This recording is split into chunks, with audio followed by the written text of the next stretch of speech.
আমি মুরসালিনা খান ফাতিহা। আমি রতনগঞ্জ বহুমুখী উচ্চ বিদ্যালয়ের একজন ছাত্রী এবং 82 327 কেন্দ্রের এসএসসি 26-এর একজন শিক্ষার্থী।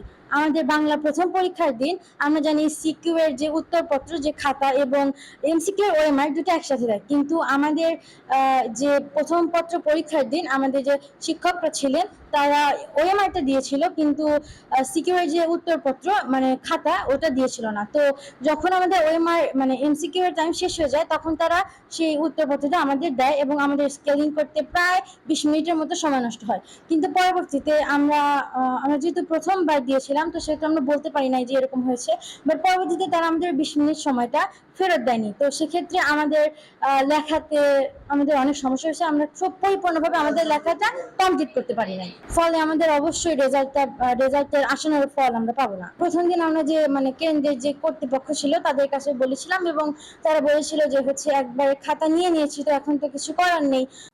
2026 তারিখে বাংলা প্রথম পত্র পরীক্ষার দিন আমাদের পরীক্ষা বিধি অনুযায়ী ওএমআর এবং মূল খাতা একসঙ্গে পরীক্ষার্থীদের মধ্যে বিতরণ করতে হয়, কিন্তু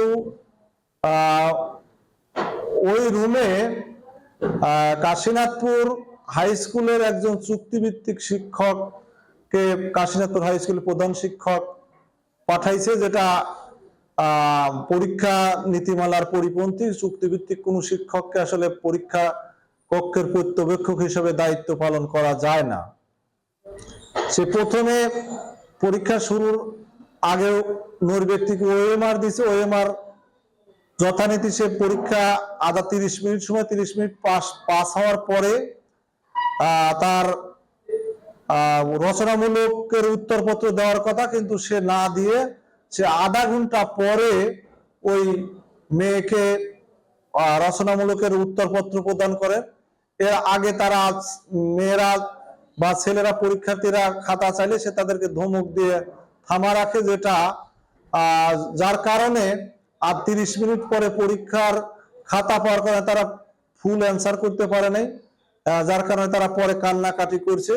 এদের ছাত্রছাত্রীর বা পরীক্ষার্থীর, আমার স্কুলের পরীক্ষার্থীর পরীক্ষা ওই রুমের পরীক্ষা খারাপ হয়েছে।